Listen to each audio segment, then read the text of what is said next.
네, 이 시간 함께 기도함으로 예배를 준비하고 또 시작하도록 하겠습니다. 한 가지만 같이 기도하고 예배로 나아갈 텐데, 오늘 예배드리는 우리의 모습과 우리의 생각들 또 우리의 마음을 위해서 이 시간 기도했으면 좋겠습니다.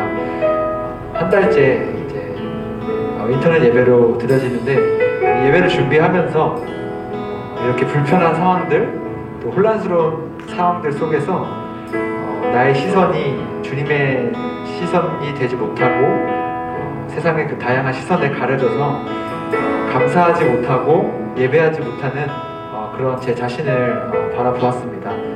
여러분의 마음과 생각도 비슷한 분들이 있다면 이 시간 나의 마음과 나의 생각을 깨끗하게 비워달라고 기도했으면 좋겠습니다. 이 시간 내가 예배하는 가운데 비록 우리가 몸이 떨어진 이 상태에서 인터넷으로 예배를 드리지만 이 예배 가운데도 동일하게 임하시는 그 하나님의 은혜를 구하며 나의 마음을 깨끗하게 비우고 정돈하고 주님의 함께 하심을 기다리는 그런 시간이 되었으면 좋겠습니다. 함께 기도하시겠습니다.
지금까지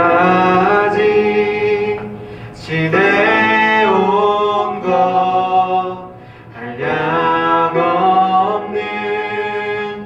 주님의 은혜 부족하고 연약한 날 용납하고 인도하시네.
전심으로 찬양합시다. 할렐루야.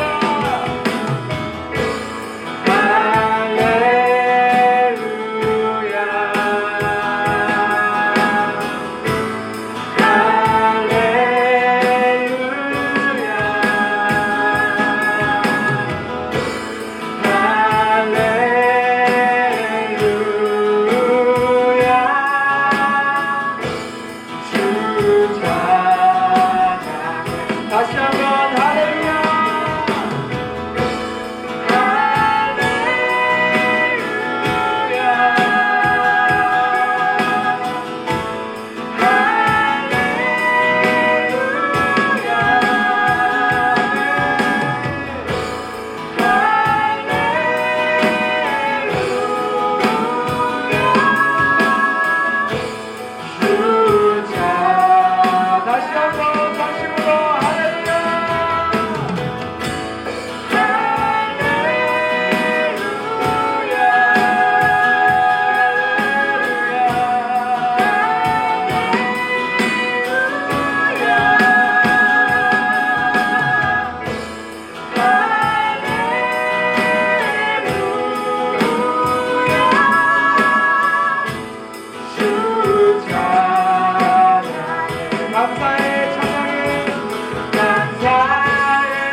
감사해 찬양해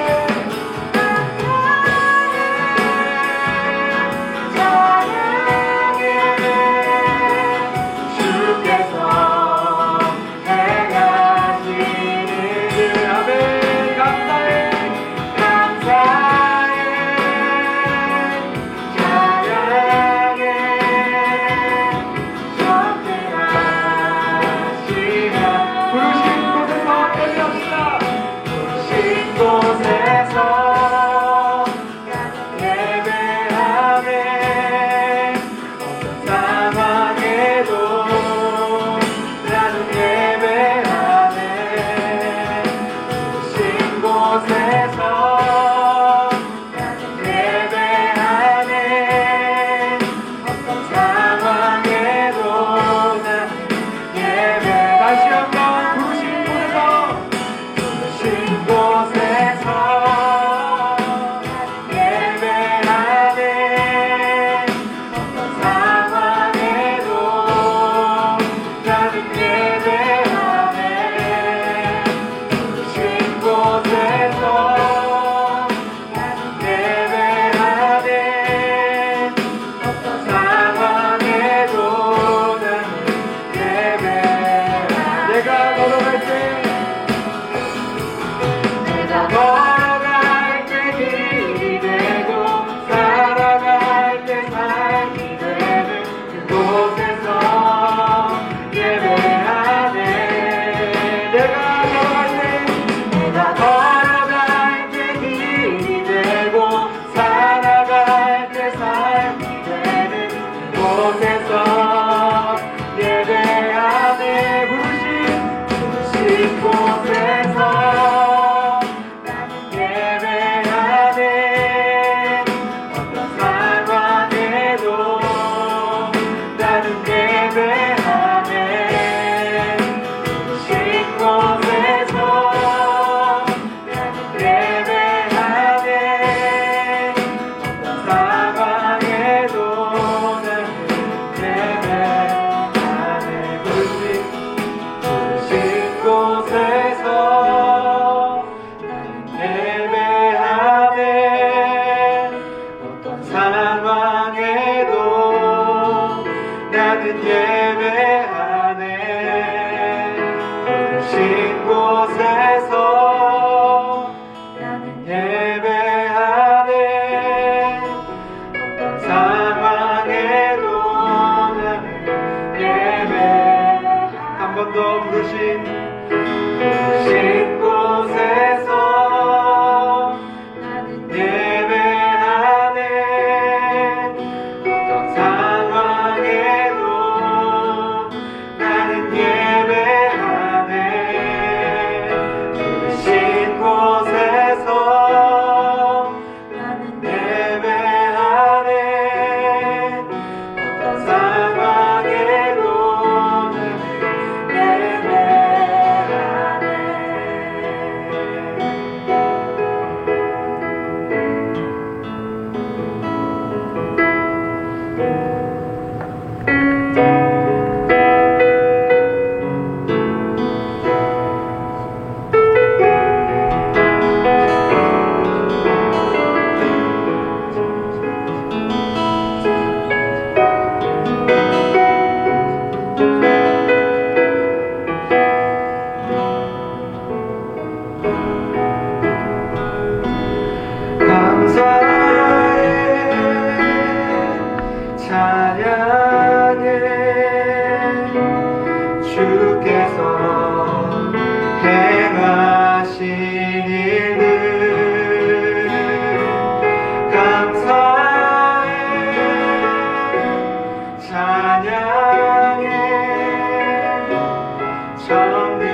찬양해 감사해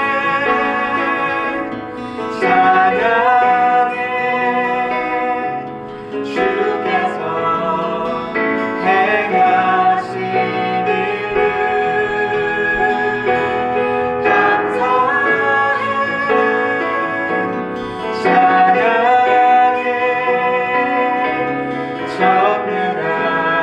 전능하신 하나님.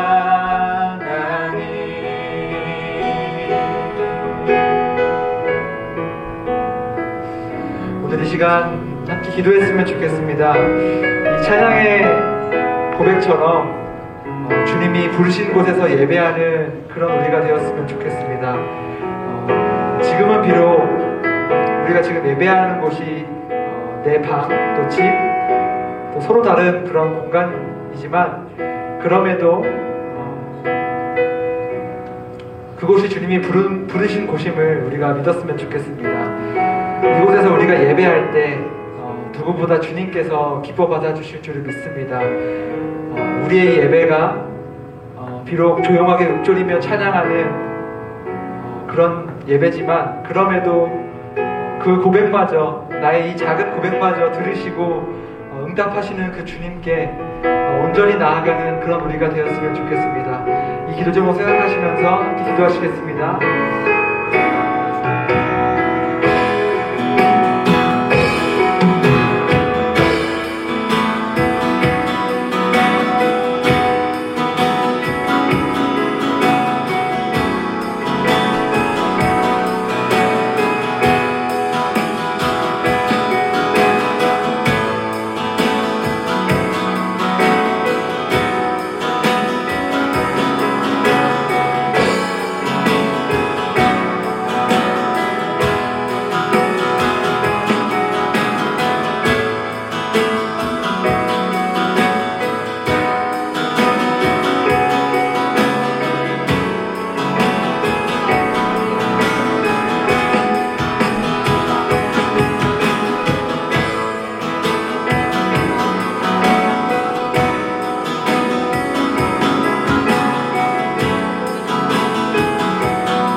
한 가지만 더 같이 기도하겠습니다.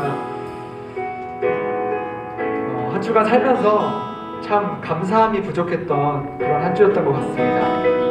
여러 가지 이유로 또 내가 삶을 살아가면서 내 생각과 내 의지로 살아가다 보니까 채워지지 않는 욕심들, 그런 나의 부족함들을 보면서 참 감사함이 부족하다는 생각이 들었습니다. 우리가 주님의 말씀과 시선으로 살 때 가장 먼저 나오는 고백이 감사의 고백이 아닐까 싶습니다. 이제 말씀을 들을 텐데 말씀을 듣고 또 한 주 살아가는 우리의 마음과 생각이 주님의 시선과 주님의 마음으로 가득 찬 그런 우리가 되었으면 좋겠습니다. 이 기도 제목 생각하시면서 함께 기도하시겠습니다.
하신 일들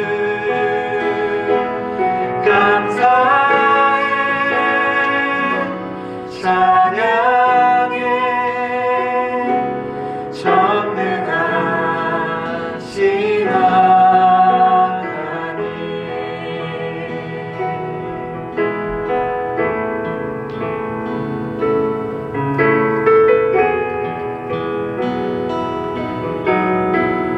하나님 아버지 감사합니다. 오늘도 이렇게 예배하게 하시고 찬양하게 하시고 기도하게 하심을 감사합니다. 주님, 우리가 한 주간 살면서 얼마나 주님의 마음을 품지 못하고 주님의 시선을 보지 못하고 세상 가운데 갇혀 또 사람들의 또 다양한 시선들에 갇혀 살아가는 나의 모습을 주님 회개합니다. 주님, 이 시간, 이 예배 시간부터 내가 다시 한번 주님의 시선을 묵상하며 또 나를 향한 주님의 그 마음을 묵상하며 이 시간 나를 재정비하고 또 생각하고 다시 한번 나아가는 그런 시간 될 수 있기를 소망합니다. 우리의 예배를 가장 기뻐 받아주실 주님께 우리가 온전히 찬양하며 고백하며 기도하며 나아가는 그런 시간 되기를 소망합니다. 이제 말씀을 듣고자 합니다. 말씀을 듣는 우리의 귀를 열어주시고 우리의 마음을 열어주시고 비록 다른 자리에서 함께 예배하지만 동일한 하나님의 은혜와 그 음성과 그 뜻이 우리의 예배 가운데 임하기를 소망합니다. 예수님의 이름으로 기도드립니다. 아멘. 네, 오늘 우리가 함께 나눌 말씀은 열왕기하 22장 8절에서 11절까지 말씀입니다. 열왕기하 22장 8절에서 11절 제가 읽을게요. 대제사장 힐기야가 서기관 사반에게 이르되 내가 여호와의 성전에서 율법책을 발견하였노라 하고 힐기야가 그 책을 사반에게 주니 사반이 읽으니라. 서기관 사반이 왕에게 돌아가서 보고하여 이르되 왕의 신복들이 성전에서 찾아낸 돈을 쏟아 여호와의 성전을 맡은 감독자의 손에 맡겼나이다 하고 또 서기관 사반이 왕에게 말하여 이르되 제사장 힐기야가 내게 책을 주더이다 하고 사반이 왕의 앞에서 읽음에 왕이 율법책의 말을 듣자 곧 그의 옷을 찢으니라. 아멘. 지난주에 사무엘 상하를 다룬 데 이어서 이번 주는 열왕기 말씀 함께 나누려고 합니다. 열왕기는 10명의 왕 이야기가 아니라 왕들의 이야기를 열거한다, 나열한다라는 뜻에서 열왕기라는 이름을 지었습니다. 지난주에 우리가 함께 나눈 사무엘은 초대왕 사울과 그 다음에 다윗 왕에 대한 이야기를 다루고 있다면 오늘은 다윗의 아들 솔로몬으로부터 결국에 나라가 갈라져서 두 왕국, 북이스라엘과 남유다, 이 수많은 왕들의 이야기를 다루고 있습니다. 다윗의 아들이었던 솔로몬이 왕이 되고 국정을 운영하는 데 있어서 큰 4가지 잘못을 저지르게 됩니다. 첫 번째는 주변에 있는 수많은 민족들과 정략적인 결혼을 했다는 것입니다. 이것은 외교적으로는 굉장히 뛰어난 성과를 보여줬지만 결국에는 그 이방 민족들의 신이 예루살렘, 이 성전에 들어오는 계기가 됩니다. 왕비가 자신의 민족의 신을 섬기겠다고 하니 그 예루살렘 성전에 이방 민족의 우상을 만들게 된 것이죠. 두 번째는 13년에 걸친 솔로몬의 왕궁을 건설하는 데 있어서 너무나 많은 노동력과 세금이 동원됐다는 것입니다. 그리고 세 번째 문제는 이 두 번째와 이어지게 되는데 그 건축을 하고 세금을 걷는 과정에 있어서 자신들의 민족, 유다 민족은 제외하고 나머지 10지파에게 노동력과 세금을 착취했다라는 그런 차별의 문제가 있었습니다. 마지막 4번째 문제가 가장 큰 문제였는데요. 신명기에 보면 왕이 세워질 때 왕은 병마를 많이 모으지 말고 아내를 많이 두지 말라는 말씀이 있었지만 솔로몬은 이 모든 말씀을 어기게 됩니다. 이 4가지 문제로 인해서 결국 솔로몬 이후의 왕국은 2개로 나눠지게 됩니다. 먼저 10왕국 지파, 그러니까 유다 지파로부터 또 솔로몬으로부터 차별받고 착취당했던 10지파들은 자신들만의 나라를 세우고 그곳에 왕인 여로보암을 세우게 됩니다. 이 나라가 바로 북이스라엘입니다. 그리고 유다는 자기 민족들만의 나라를 만들게 되는데 바로 이 나라가 남유다입니다. 열왕기는 이 북이스라엘과 남유다의 왕들의 이야기가 교차 편집돼서 기록된 책입니다. 먼저는 북이스라엘 얘기를 해보려고 하는데요. 북이스라엘 초대왕 여로보암은 하나님으로부터 부름을 받게 됩니다. 하나님은 솔로몬과 유다 민족들, 다윗의 자손들만 사랑한 것이 아니라 다른 모든 이스라엘 백성들을 사랑하셨습니다. 하지만 유다 민족에게 솔로몬에게 착취받았기 때문에 성경에 보면 하나님은 솔로몬의 손에서 빼앗아서 데리고 나와서 여로보암에게 10지파를 주었다라고 기록하고 있습니다. 여로보암에게도 하나님은 기회를 주십니다. 다윗에게 하셨던 약속을 여로보암에게도 하십니다. 만일 여로보암이 하나님의 말씀에 순종하고 합당하게 행하며 다윗같이 하나님의 말씀을 잘 지키면 너를 위하여 견고한 집을 세우고 이스라엘을 주겠다고 약속하십니다. 하나님은 솔로몬에게만 기회를 주는 것이 아니라 여로보암에게도 기회를 주었습니다. 하지만 결국 여로보암은 정말 큰 실수를 저지르게 되는데요. 지도를 보시면 북이스라엘 나라를 보았을 때 북쪽 가장 끝에 위치한 단과 남쪽 가장 끝에 위치한 베델, 이 두 곳에 금신상을 만들게 됩니다. 북이스라엘 남유다가 갈라지고 나서 가장 큰 문제가 뭐였냐면 나라는 갈라졌는데 사람들이 예배를 드리기 위해서 자꾸 예루살렘으로 가는 거예요.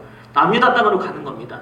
이렇게 하다 보면 자신들의 정통성이나 민족성, 신앙이 무너질까봐 두려워서 북이스라엘은 꼼짝 못하게 북쪽과 가장 남쪽에 금신상, 소의 금신상을 세우고 그곳에서 예배를 드리고 그곳에서 절기를 지키게끔 했습니다.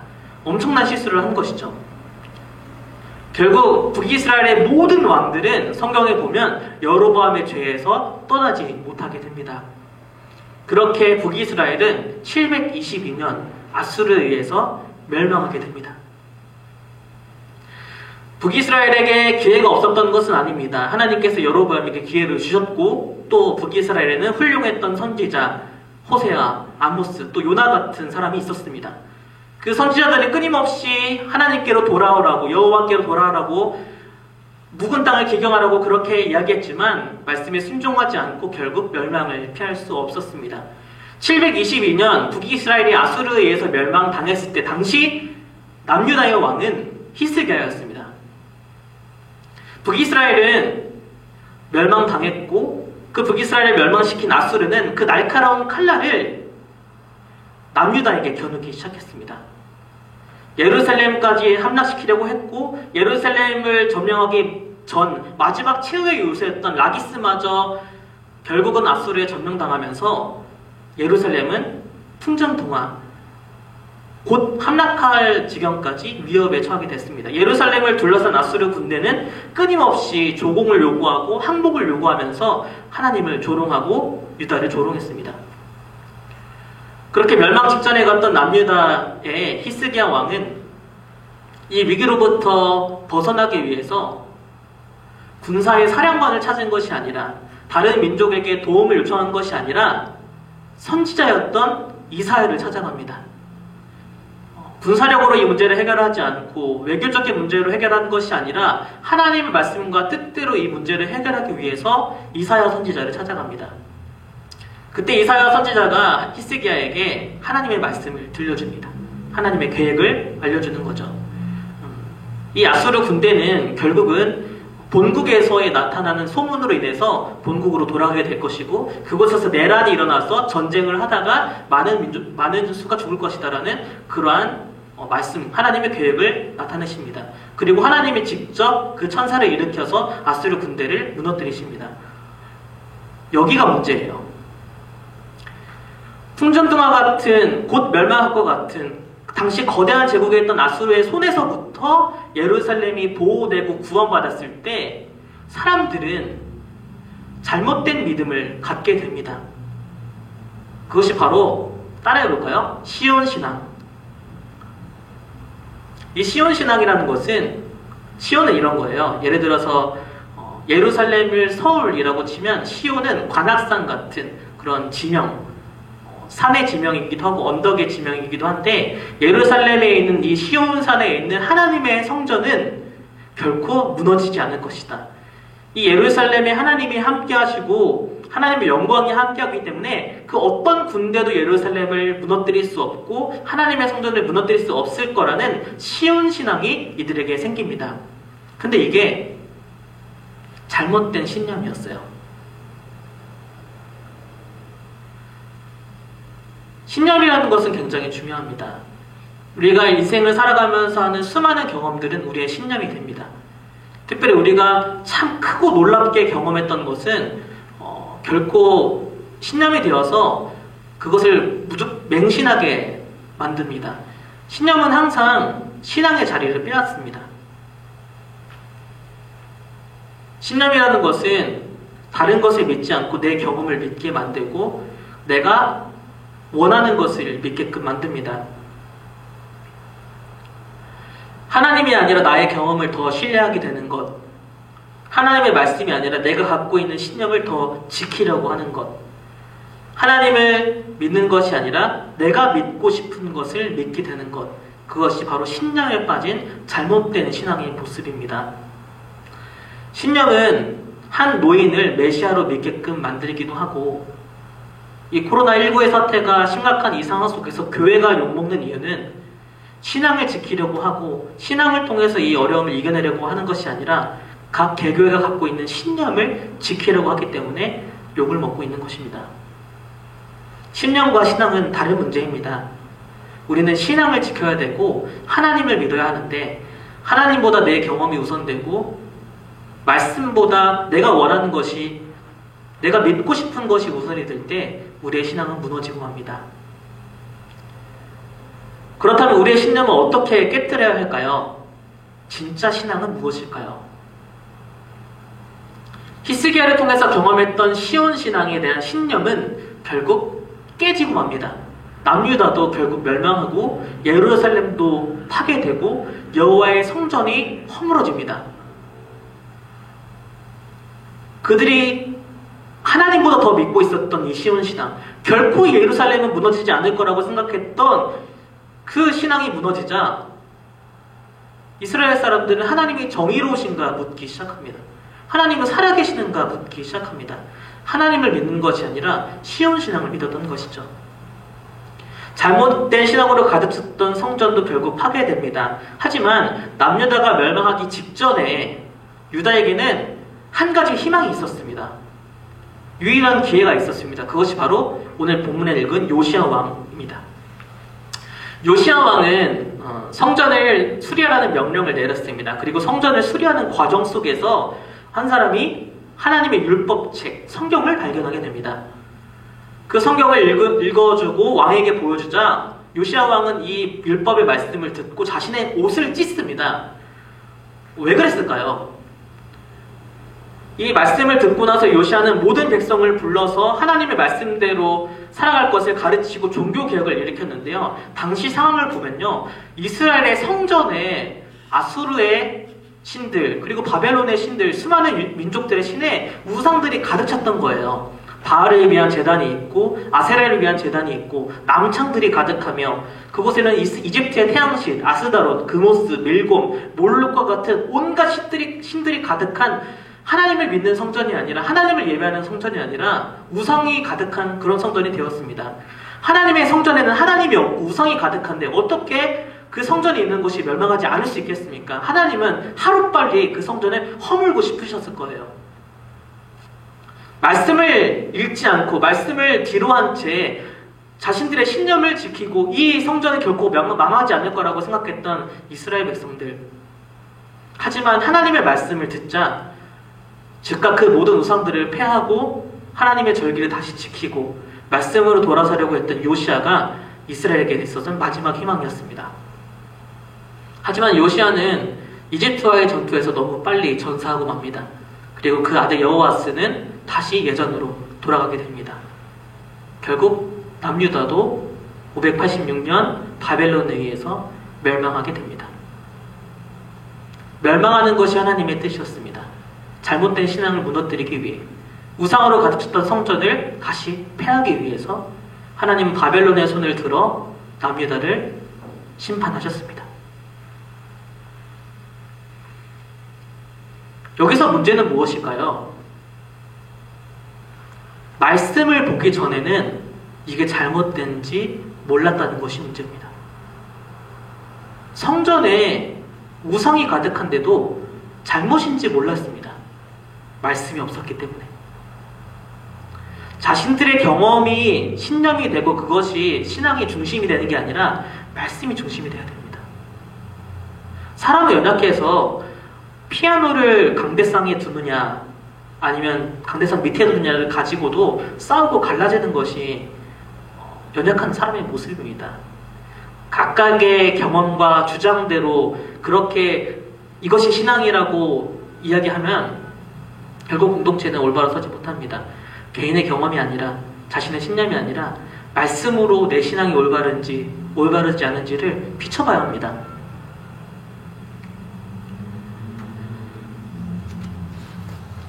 우리의 신앙은 어떤가요?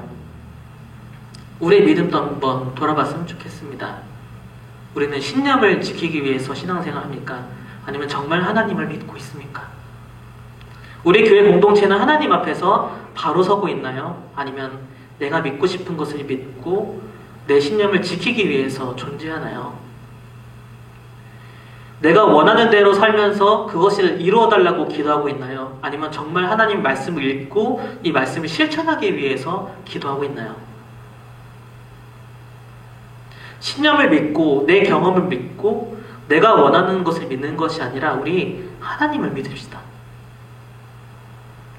말씀이 능력이고 말씀이 진리임을 믿읍시다. 우리의 경험은 무너졌습니다. 주일은 반드시 함께 모여서 예배를 드리는 것이 맞다고 생각했던 우리의 모든 경험들과 그동안 해왔던 생각들도 무너졌습니다. 우리는 우리의 각자의 자리에서 하나님을 예배할 수 있습니다.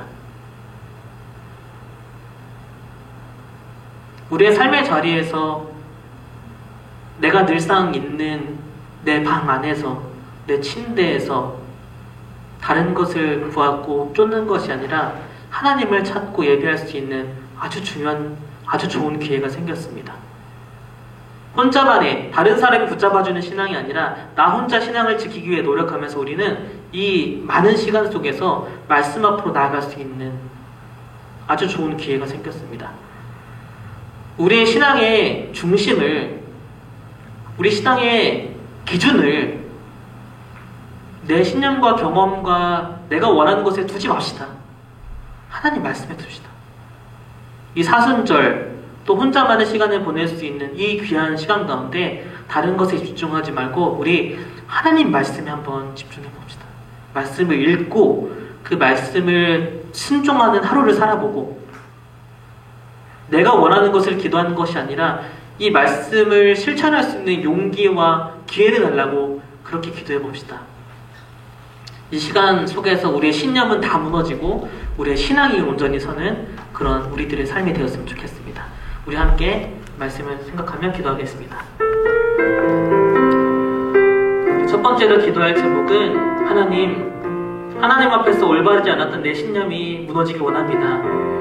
내 경험과 내가 좋아하는 것과 내가 선호하는 것으로 하나님의 뜻이 맞다고 생각했던 또 내가 원하는 것을 이루기 위해서 했던 신앙생활을 모두 다 버려버리고 말씀을 기준 삼아 하나님만을 바라며 주의 말씀을 따르기 위해서 신앙생활하는 우리의 모습이 되어지길 원합니다. 내 신념을 무너뜨려 주시고 신앙이 올바로 설 수 있도록 인도해달라고 우리 함께 기도하도록 하겠습니다. 하나님, 내가 신념을 지키기 위해서 하나님을 따랐는지 하나님 정말 하나님을 바라는 마음을 가지고 신앙생활을 했는지 돌아보게 됩니다. 잘못했던 저의 신념과 생각들과 경험들이 무너지게 하여 주시고 하나님 하나님께서 일으키시는 새로운 계획을 향하여서 다시 하나님 제가 나아갈 수 있도록 인도해 주시기를 원합니다.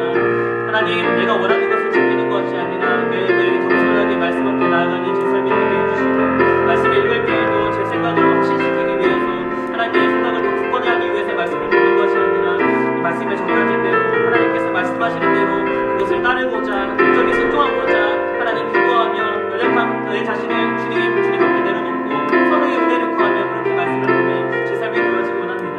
하나님, 이 좋은 기회 속에서 우리의 잘못된 신념들과 우상들이 무너지게 하여 주시고 예수 그리스도를 믿는 하나님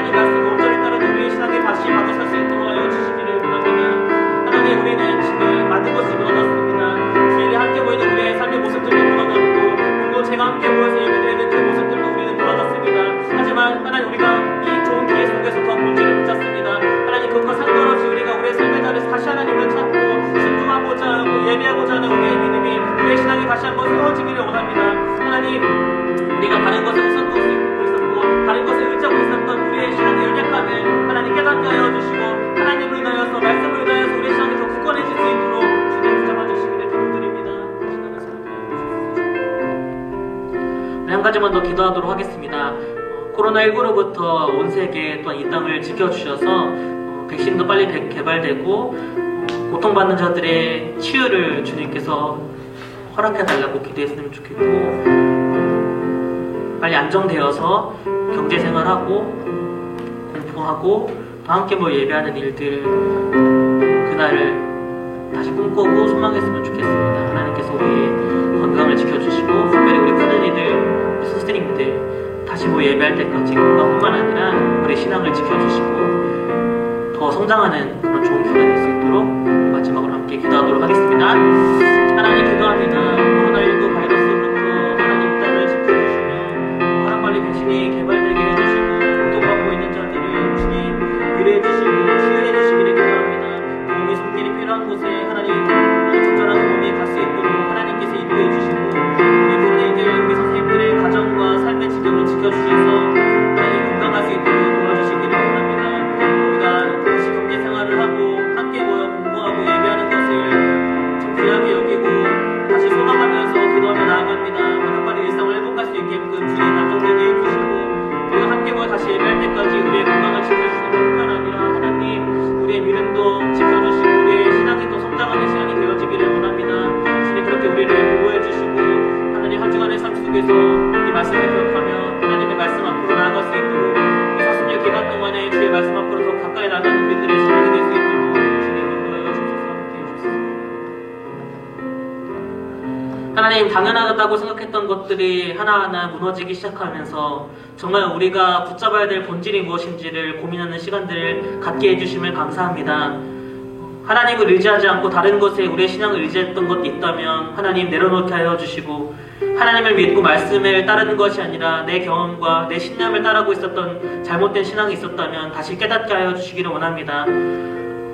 홀로 신앙생활을 해야 되는 이 중요한 시점 가운데 특별히 사순절을 보내고 있습니다. 하나님 말씀으로 더 나가게 하여 주시고 삶의 자리에서 주의 말씀을 가까이 할 수 있도록 하여 주시며 하루를 살아가는 목표가 우리에게 주어진 일을 열심히 하는 것도 있지만 주의 말씀을 실천하기 위해서 살아가는 우리의 삶이 되어지기를 원합니다. 그렇게 하나님 말씀으로 하나님이 인도해 주심으로 주님이 지켜주심으로 우리의 건강과 우리의 신앙이 더 굳건해질 수 있도록 인도하여 주옵소서. 함께 예배할 날을 소망하며 원합니다. 그때까지 삶의 자리에서 드려지는 이 예배를 하나님께서 받아주시고 함께 해주셔서 우리의 믿음을 붙돋아 주시고 우리를 위로해 주시고 주님을 사모하는 마음들을 우리 가운데 허락하여 주옵소서. 일주일도 우리의 삶과 우리의 삶의 지경, 우리의 가족의 건강과 삶의 자리를 지켜주시기를 간절히 소원하며 예수님의 이름으로 기도드립니다. 아멘. 우리 주기도문 함께 고백하고 예배를 마치겠습니다. 하늘에 계신 우리 아버지, 아버지의 이름을 거룩하게 하시며 아버지의 나라가 오게 하시며 아버지 뜻이 하늘에서와 같이 땅에서도 이루어지게 하소서. 오늘 우리에게 일용할 양식을 주옵시고 우리가 우리에게 잘못한 사람을 용서하여 준 것 같이 우리의 죄를 용서하여 주시고 우리를 시험에 빠지지 않게 하시고 악에서 구하소서. 나라와 권능과 영광이 영원히 아버지의 것입니다. 아멘. 여러분들 예배 잘 드렸나요? 한 달이 됐네요. 한 달 동안 못 본 게 처음인 것 같은데 진짜 너무 보고 싶습니다. 다 잘 지냈는지 모르겠어요. 확진자는 없겠지만 확진자는 있을 수도 있겠죠.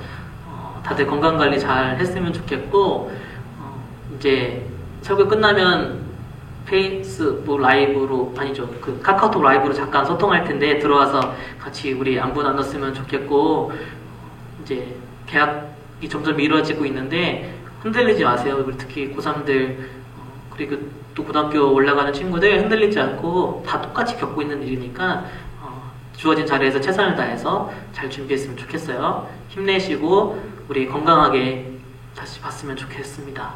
눈물이 날 것 같네요. 여러분들 안녕. 안녕.